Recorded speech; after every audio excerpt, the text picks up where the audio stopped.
I'm Aryeh Schwartz along with, Rachel Galligan. and welcome to the Winsidr show where it's all about the W. The season is here. It's opening day. We have so much to discuss and not enough time, so let's get in.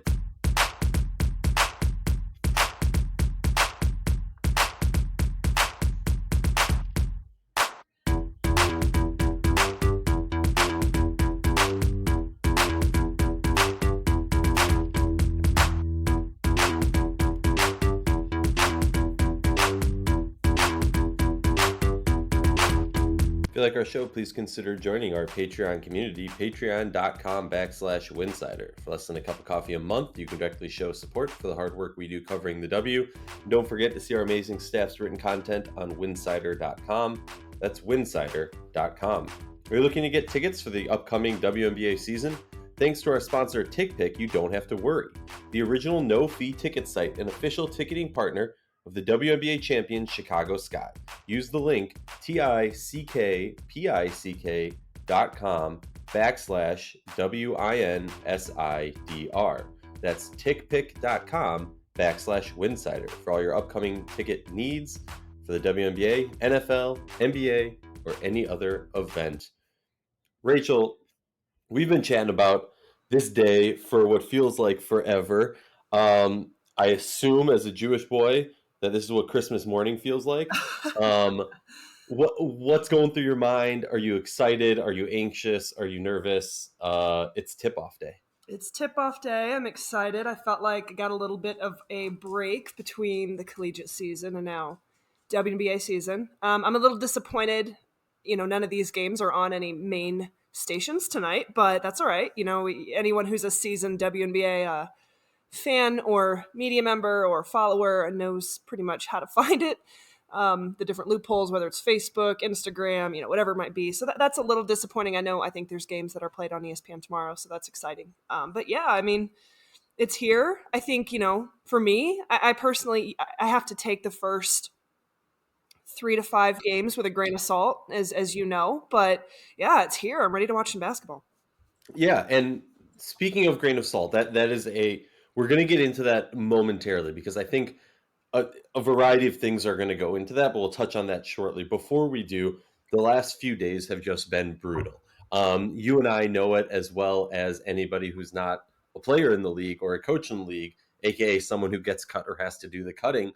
But it was a brutal, brutal last few days.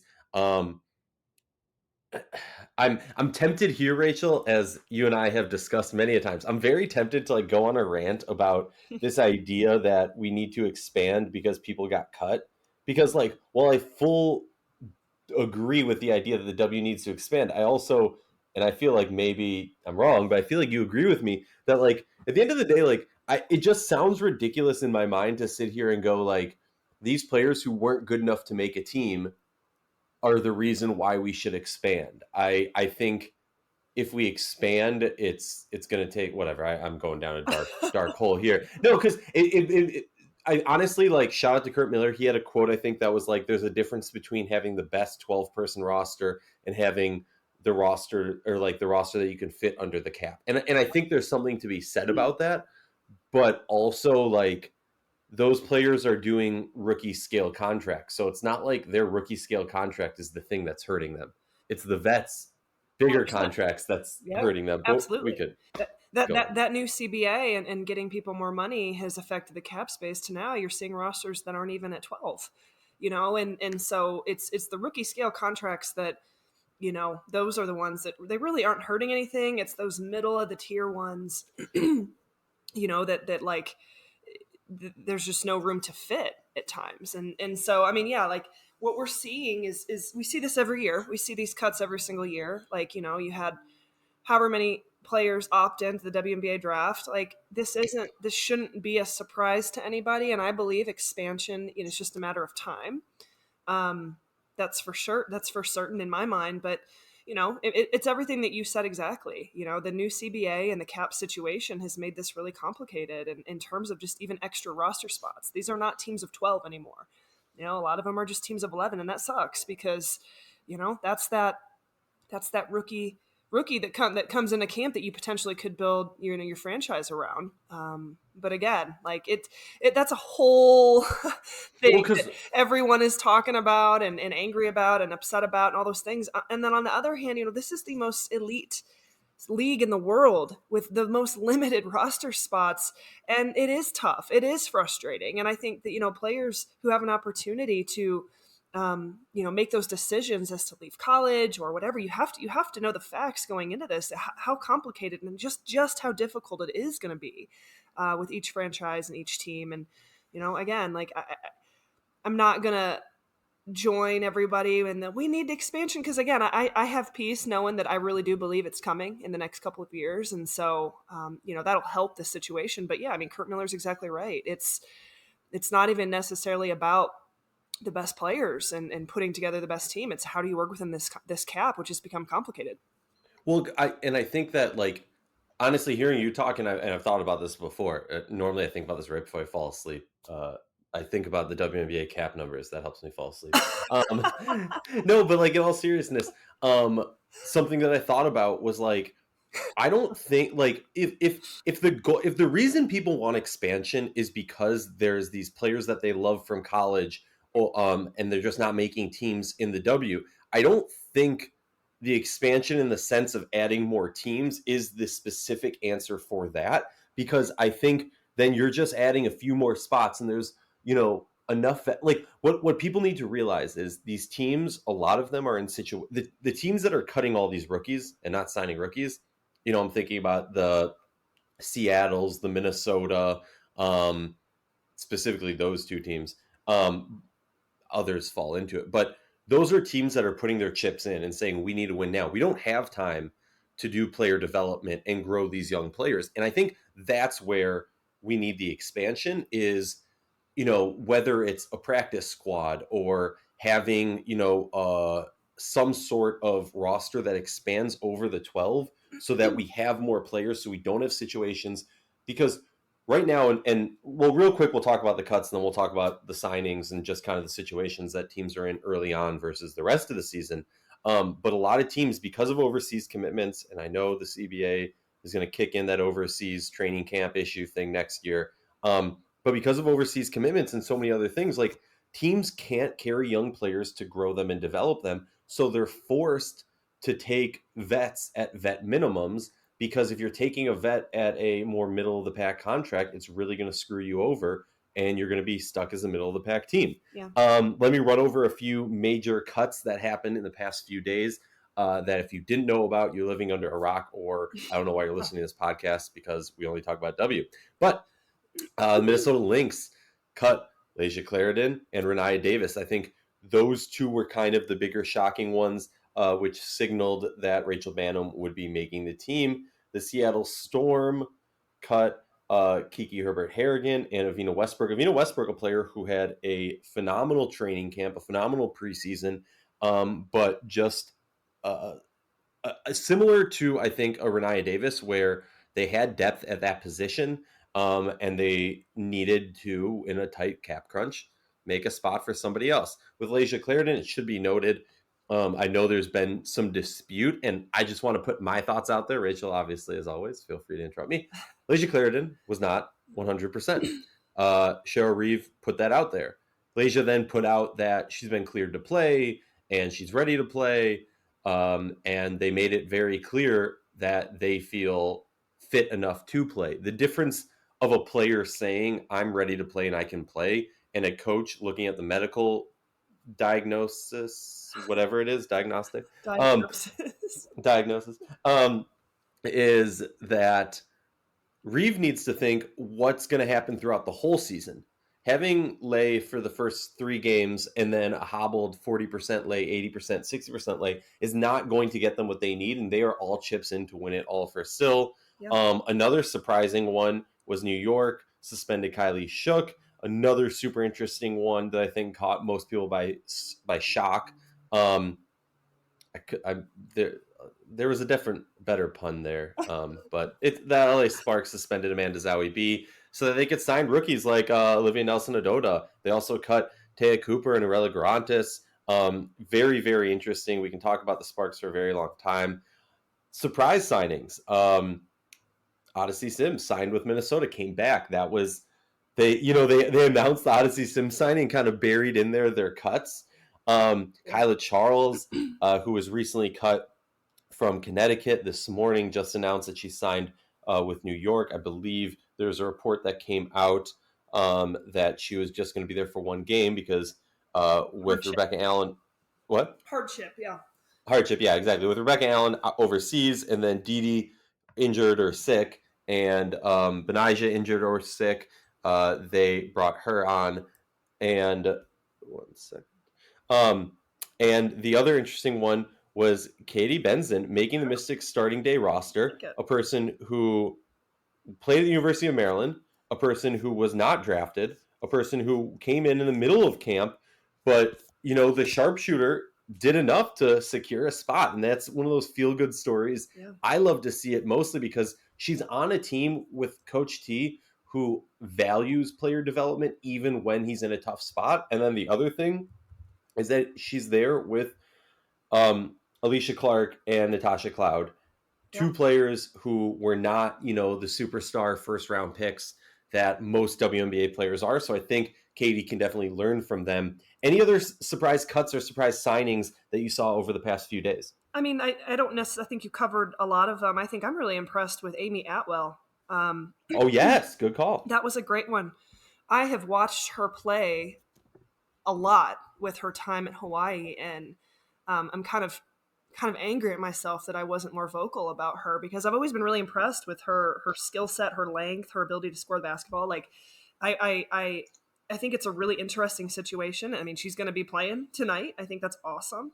She made the Sparks roster as of now. I mean, you know how it is. These first couple weeks, it's like, musical chairs when it comes to the roster and people and filling spots and filling holes. So there's going to be still a lot of change, but really impressed, with that just kind of situation right there in Los Angeles. And just, you kind of alluded to it, their ability to go from what would have been, 11 people on the roster to 12 to currently 13. If you look at the cap, I know that's something you want to talk about.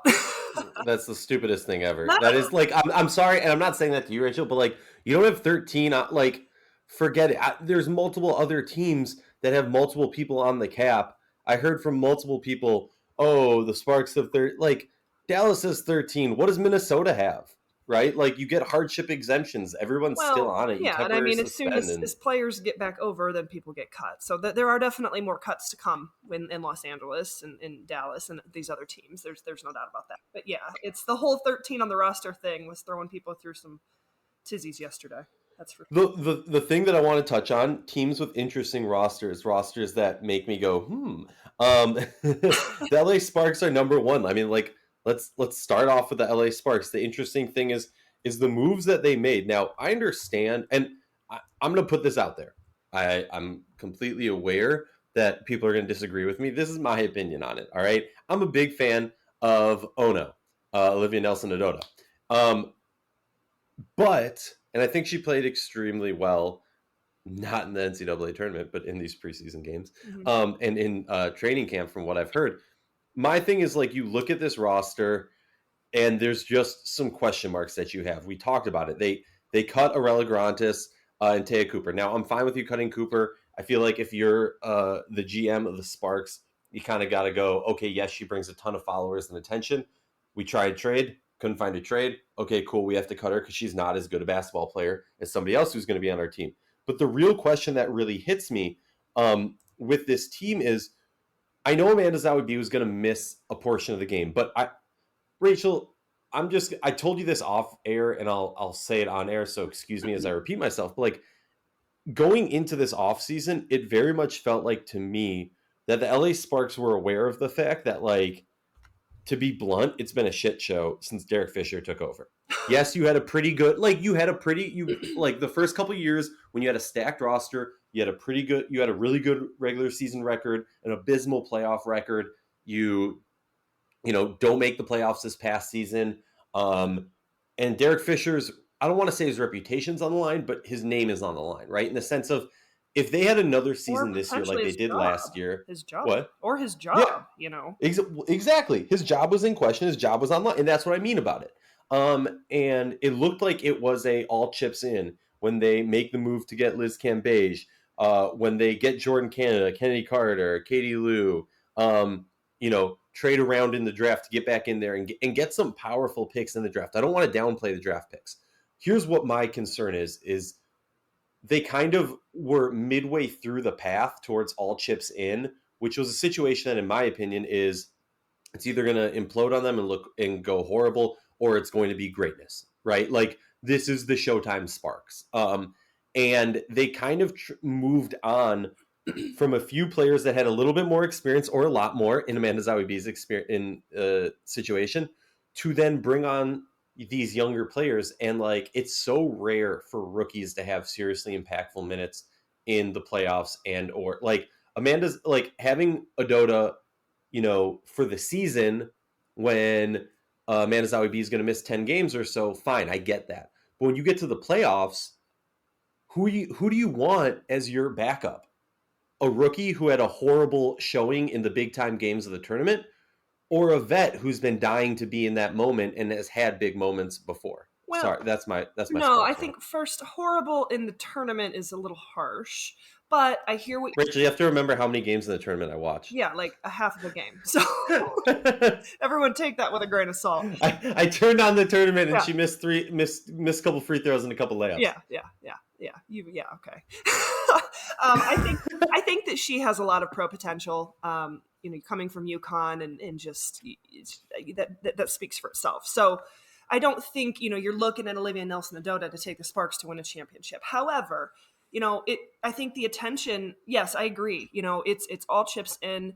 This is a completely new roster. I mean, yes, we can talk about Sykes and Tolliver, Nneka, Shanae, but like in my mind, it felt like the Ogumukes didn't even play last year, it's like now, hopefully everyone's healthy for me, and then you bring in aspects of like Jasmine Walker, who, this was a player who this team felt really highly on and played in like some preseason games last year. And then, has been out. So that's a question mark. I do think you have a lot of versatility. You have a lot of length. You have players who can kind of shift around kind of that 4 and 5-3 position at times. And so I remember, you saying that to me last night. I was like, oh, that's a good point. But now when I'm really looking at this roster a little bit more, I think you have, in my mind, it comes down to you have to get something out of Shanae. She's got to have a good, solid season. I think Nneka's got to be good. Obviously you have the most dominant center in the league outside of Brittany Griner and Liz Cambage. So, I think that they've got the pieces there on the interior, when it comes to like long runs and deep playoff runs. But I will say early on in this season, it is going to be important, that Fisher throws Nelson-Ododa and Walker out there and like allows them to develop and play. And that way, when it does hit playoff time, if this team is a playoff team, which in my opinion, they 100% should be, they can be serviceable and they can provide those valuable minutes. If people are going to be buried on the bench and you're only going, 7 deep, that's going to be a problem. So I'm not as concerned about it as you are. Like, I mean, yeah, I was a little bit surprised about the Zawibi situation. I think she was really good for LA last year. She served a role that this team didn't have, but I don't see it as a huge necessity as much as you do. I guess I went on a rant there. Shanae's got to be good. Like Shanae's got to be good, like we've seen her be. But she also she needs to play her 6th Woman of the Year style play. But also, I will say, like for me, it's more so that like in my mind, the way the boat was going was like we're going to the left, and then partway through, they're like, oh, maybe we should go to the right, and now they're kind of in the middle, and I feel like they're not committed to either really. But not here nor there. Another interesting roster in my mind is the Connecticut Sun, a team that made some interesting cuts right as the season was coming down to it. Their roster includes DeWanna Bonner, Alyssa Thomas, Jonquel Jones, Jasmine Thomas, Brianna Jones, Courtney Williams, Letitia Heidemann, Nia Clouden, Dejanay Carrington, Yvonne Anderson, and Joyner Holmes. Lots of fluctuation there. An interesting thing because as you and I and our listeners all know, these Connecticut Sun teams under Curt Miller have been extremely, extremely, shallow, I think is the right term to make, maybe. And so because of that, it's just one of those situations where I guess you're shocked when you see like these younger players like a Beatrix Montpremier, like a Kyla Charles, players like that who like we've seen Kurt Miller have faith in, and to see them cut was a little bit shocking to me. Yeah. Well, I mean, again, this is a situation where we talk about the cap. It's they're already going to be shorthanded this year, and then for the first 2 games at least, they're playing with 9 because they don't qualify for the medical hardship with Courtney Williams' suspension. Dwana Bonner's not over here yet; she could miss anywhere from the first 3 to 7 games of the season. So really shorthanded, the first few games, and I think it's just not going to be at full strength. And as you said, shallow. But again, that's a direct cause of the CBA and everything we opened up the show talking about. I think that you gotta look at Nia Clouden and what she was able to do. She was a bit of a surprise for Connecticut to be able to get her at 12 in the draft. And she goes in the training camp, and I mean, she's got that offensive firepower, and we even talked about it. Like she's gonna compete for a spot, and now you've got to make some really tough cuts. I think we're gonna see a Connecticut team that plays a little bit smaller this year because of that. I mean, they talked about they really felt like they needed more offensive firepower at the off guard position. Clouden's really good at playing off the ball. She can also facilitate the offense, but obviously they added that in Courtney Williams as well. But Dwana Bonner is more than capable of sliding over and playing at the 4. She's been doing it all year in Europe and playing exceptionally well. So it is going to look a little bit different in terms of just their interior depth and size. They're going to be a little bit smaller. But, I mean, again, when you have a player like Dwana Bonner who can literally play 1 through 4, why not with that type of length and versatility? So, yeah, I mean, Connecticut's interesting from the standpoint of this team is going to be so shorthanded, so you're going to see them. Kurt doesn't go that deep anyway. I think shout out to Jasmine who called me out when I was tweeting about it. She said, well, he's not going to play more than 6 anyway, and I'm like, yeah, that's true. But I do think that when we get into the bulk of the season and the meat of the season, if everyone can remain healthy, that's the one thing I'm excited about is seeing this team at full strength around their big 3. Yeah, no, I totally hear you. It's going to be an interesting one. It will be, heck, you can even say big 4 or 5, big 6, Sure. right? Like, it's funny because, like, look, on the men's side, from what I've gathered of the little stuff I know about the NBA, it's a situation where everyone recently started talking about super teams. WNBA's had super teams for years. You look at the LA Sparks a few years ago, the Minnesota Lynx, heck, the Houston Comets, the Seattle. Like, there's been so many super teams. The difference has been, I don't even know how I forgot about Las Vegas Aces. Now, honestly, the biggest difference has been super teams that worked well together. Kind of back to the Kurt Miller line. I always get in arguments with people about this. Like, the most talented roster is not specifically the best team, right? Like and we talk about the Vegas Aces the past 2 years, one of the most talented WNBA rosters we've seen, but not the best team in the sense of they were able to play off of each other in a way that wins a championship. Mm-hmm. And that's kind of how it does. The last team that I want to talk about for the most interesting rosters before we get into some fun stuff is the Seattle Storm. And the Seattle Storm is the last team I picked, not because I just wanted to do teams that start with an S, but because the Seattle Storm are a team that you have Brianna Stewart, you have Jewel Lloyd, and you have Sue Bird. Very easily a superpower team right there. You add the defense of January, you add the versatility of Gabby Williams, you add the youth and crazy skill of Ezzy, the shooting of Talbot, and then you got a little bit of confusings, right? I'm not the one who says this. Other people say it. Rashonda Gray, Chantel Lavender are some players who I think, you definitely need big depth. They need some true bigs. They've done, in my opinion, some patchwork since losing Clark and Natasha Howard. That said, Mercedes Russell is poised to have a really, really good season when she comes back from that injury, which is going to keep her out for an annoyingly long time. I think I saw up to 3 or 4 weeks is what's expected. So it's going to be an interesting one. What are your thoughts on this roster? I think it's easy to say they have the talent to get it done. They're definitely a finals championship contender. What's the weakness? What's the strength? It's interesting. Usually we're all like, storm, and how much of a superpower this team can be. the way things really shook out at the end of the season last year when Stewie got hurt and they really just they limped in to the playoffs, got knocked out that first round. I mean, I think they lost 3 or 4 in a row.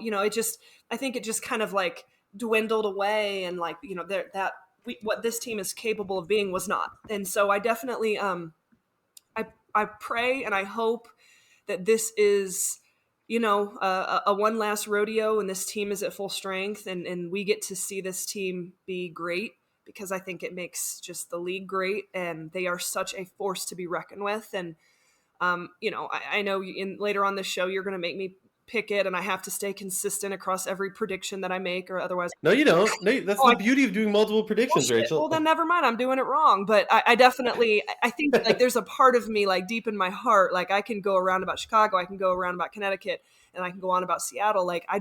This team is good for basketball when they are clicking on all cylinders and they're healthy. And I hope for Sue Bird's sake, that's kind of the case. They're just so fun to watch. So they truly are. All right, this is where it gets real fun. Early MVP vote. I'll go first. And this is a tough one, because when the teams become more superpowered, I think it gets harder, because in my mind, when you have a team like Connecticut, it's easy for me to go and say Jonquel Jones is going to be the MVP again. But when you have a team like Connecticut with so much star power, I think it's hard to pick. Honestly, I'm going to throw this out there. I know it's a ridiculous take. This is more of a home run lob, right? Because if I get it right, I'm going to look like a genius. I'm going to say Sylvia Fowles. Yeah, that would be pretty poetic, wouldn't it? Right? And, Sue Bird's final run's getting a lot of attention. The possibility of Diana Taurasi, who I think recently I saw said that she'll be back for more, which obviously, obviously she's not going out this season when, let's be blunt, we'll talk about it in a moment, but this Mercury season might be a wash, just because, as horrible as it is, without Brittany Griner, you're losing your MVP candidate. You're losing your best player, your anchor. There's no way the Mercury, and I'll say that, there's no way the Mercury are going to be nearly as successful as they were last season. New coach, some other turnaround, and no Brittany Griner. This team, I've seen them be ranked top 5 in the league in some power polls, and I think you're smoking too much of whatever you're smoking. So I'm going to go Syl, but with a caveat of I expect it probably to be Stewie. Who's your MVP vote? I would love Fowles, because, man, I just love her. Last year playing the best basketball of her career still. Honestly, I think it could have been Griner, the way she's been playing and the way she played last year. I pray to God maybe we can see her in the league, this season. I think it's between A'ja Wilson and Sabrina Stewart. I think being able to throw the ball to Wilson and let her go to work and do what she does is when she's at her best, and that's now kind of what this Las Vegas roster is. However, there's too many question marks with it for me, just for some reason. I think Stewie has proven time and time. Brianna Stewart's the greatest player in the world and is an absolute unicorn in what she's capable of doing, and when she's healthy, and she's already proven she can bounce back from injuries and come back and be on a tear. She's just unique in that way. I think it'll be Stewie. I think, yeah. And again, the other one that really I haven't seen up for MVP discussion is Lena Deladon. But, I think as we all know, the health factor there and the concerns, people are hesitant to kind of put that into the universe. But those are kind of the names that I think have to be tossed around. If they're at full strength and they're healthy, Deladon's, going to give Stewie a run for that MVP spot. I agree with you, but I think it's going to come down to, and I'll say this, if Deladon's, based on what I've heard from Coach T and the expectations that I have from Deladon, so I could be completely off and just be ridiculous with the statement, I'm just going to say if Deladon wins MVP, it's going to show an extreme bias in the voters. And I only say that because it's already expected for her to miss 10 games, or I think I saw 7 to 10 games. They're not going to be having her travel all the time. I think I saw opening weekend, she's not going to be going to Minnesota for that game. I just think, while I agree with you skill set wise, right? If we only count the games that she's playing in and compare them to the other people, yes, I completely agree with you. Yeah. But I do think there's going to be that issue of her just not playing enough games. Kind of similar to the Jonquel Jones a few years ago when she won 6th woman, and it was she started one less game, and that's the deciding factor, whatever. Okay, cool. Moving on. You have to go first for this one. And I hope you don't pick who I'm going to pick. But day one, who you picking to win it all? I have consistently put Chicago on my other You homer. but it's because I felt like I couldn't be hypocritical and switch it up, and now you're telling me that I can. So now No, I'm you gonna can switch it do up. whatever, Rachel. I it's a 3-horse race for me with Las Vegas as a giant dark horse question mark. I'm gonna say Seattle. I think they're gonna be dominant, and they're gonna win out. You have a healthy Brianna Stewart, Sue Bird's last ride, something just so poetic about it. I'm going Seattle. Unfortunately, Rachel, you're wrong. The Connecticut Sun and Kurt Miller I would finally love get that over the too. hump. I would love that. They finally get over the hump, and then the beauty is when it does happen. I'm gonna call up Kurt and Brandy and be like, "Remember when Rachel said you guys weren't gonna win it all, and I said you would." Let's talk about predictions. This is a fun one. Not the predictions, not the pick'em that you're thinking, Rachel. I want you to pick a team that's gonna have a slow start, but is going to show up much later in the season. And I'll go first with my dark horse, which is the Phoenix Mercury, mainly because they do it every year. And then you add in the element of like on the rare random occasion that Brittany Griner, I shouldn't say rare random, on the hopeful occasion, but like realistically, let's say she does get freed. Does she then want to play in this season? I don't know. That's a whole nother question mark, a whole nother realm. So they're the dark horse for me. The other team is the Minnesota Lynx. They have injuries to Angel McCautry.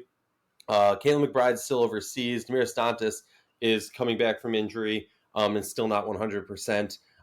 This team is going to have a rough go in the beginning of the season, similar to last year when they started off, I think, like 0-4 or something like that. It's going to be a tough one, but as we've seen before, i.e. Connecticut Sun, you can start off 0-8 and still make a deep playoff run. Pick a team for me.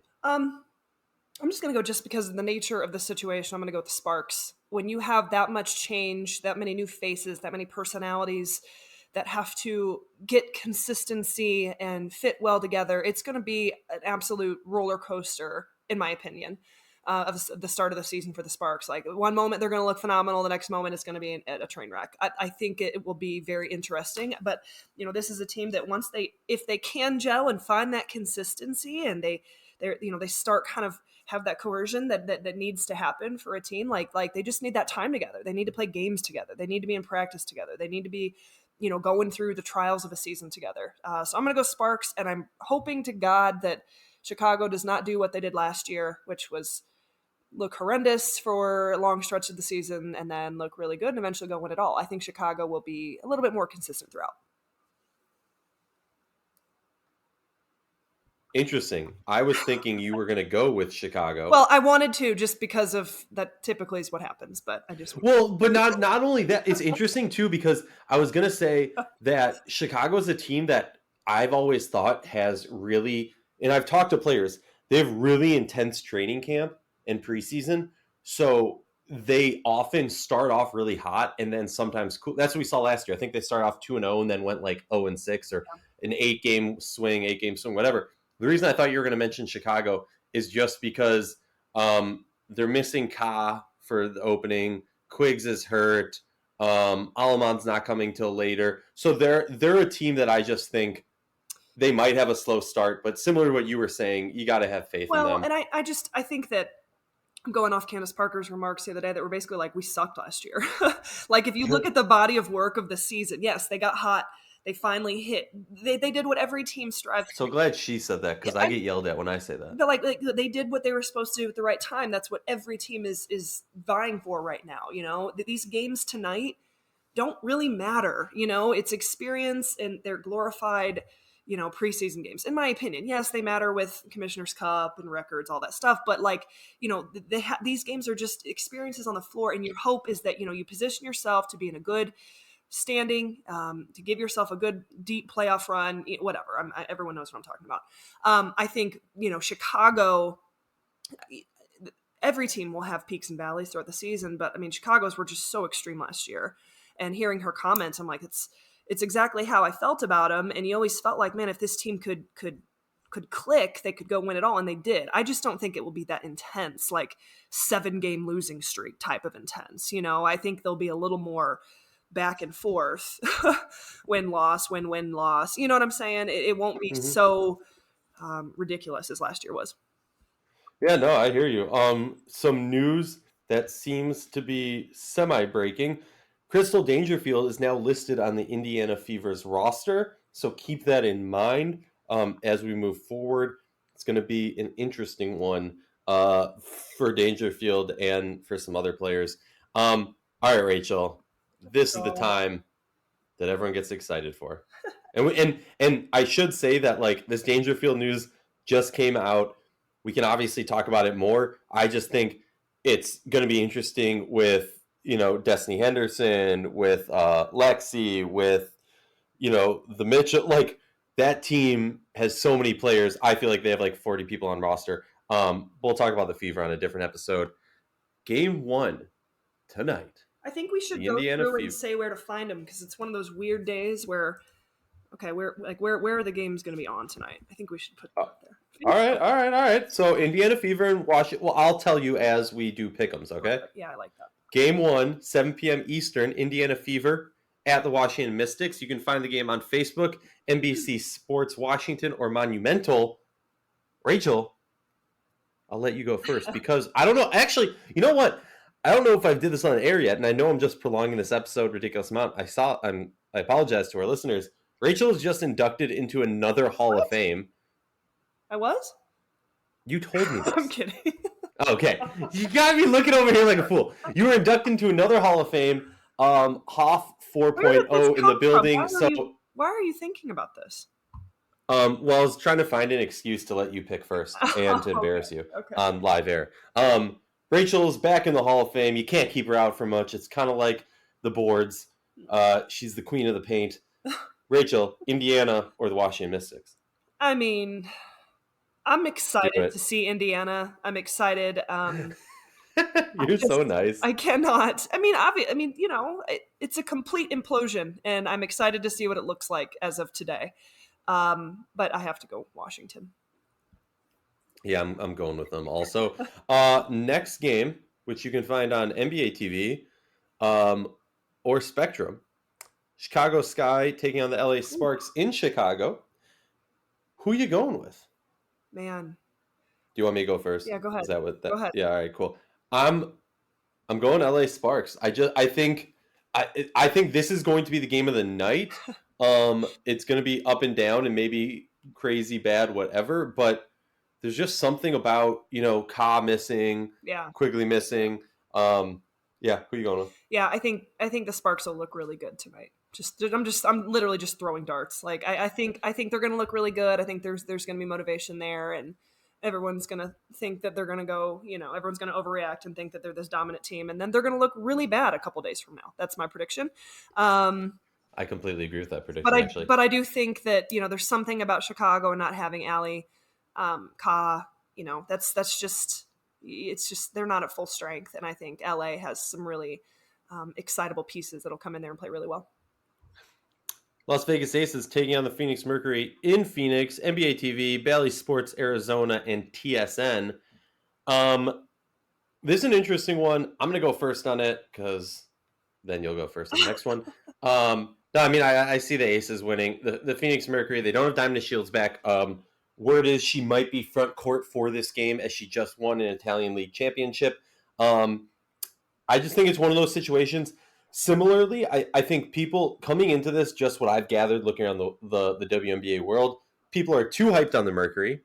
People are too hyped on the Aces, in my opinion. I think there's going to be some amazingness, but also some growing pains of a first-year head coach and a complete shift in style of play. Who are you going with, Aces versus Mercury? I mean, you also have a first-year head coach with the Aces as well, but yeah. Oh, that's what I was going with. I think the Mercury just missing their MVP. Gotcha. They're going to have, and like you don't have that defensive anchor that can kind of make up for the fact that certain other players on this team are just bad at defense. Yeah. I mean, I'm going to go Aces as well. I just think that the pieces they have, and we have not talked about them a lot on the show. This is a team that is like like hiding in the shadows there behind those top three of like, we all know what this team can do as well. And they have a lot of really elite level talent, especially in Anchor and Asia Wilson. So I just want to give them a little bit of a shout out. I'm not discrediting the Aces with anything. I think it's just, you want to see what this team is working with. A lot of change took place, especially with a coaching change. Yeah. I'm gonna go. I'm gonna go. Final game. Minnesota Lynx in Seattle. It's on Twitter, Amazon Prime, Fox 13 Plus. I don't know what that is. I feel like we're probably going to pick the same team on this. So since I'm from Minnesota, since we can't have a situation where we like are always picking the same team, I'll let you pick first. I assume you're going Storm, so then I'm going to go Minnesota because I'm that type of guy who likes to try and win more. Yeah, I was going to say we can't agree on everything. I'm definitely going Storm. Okay, you're going Storm. I'm going Lynx. We'll remember this. And I believe I still have to, from 2 years ago, jump in a pool with clothes on. Yes. I think we straight up tied last year, which is really annoying. What are these results? We do this, and I never know who actually wins. So I'm the one. I actually keep track of all of them. For our listeners, I keep track of all of them. 2 years ago, you beat me by one game, and I was so pissed because it was like I forget what it was. It was the first time we like did it for a full season. And it was like some stupid last game ruined it, and I ended up losing. You beat me by one game. I have to jump in a pool. Yeah, last year, on the last day of games, I made a huge comeback, and we ended up tying. Gotcha. Okay. We'll see how it goes. Well, that's it for today. Rachel, what's our closing line? Have fun tonight, everyone.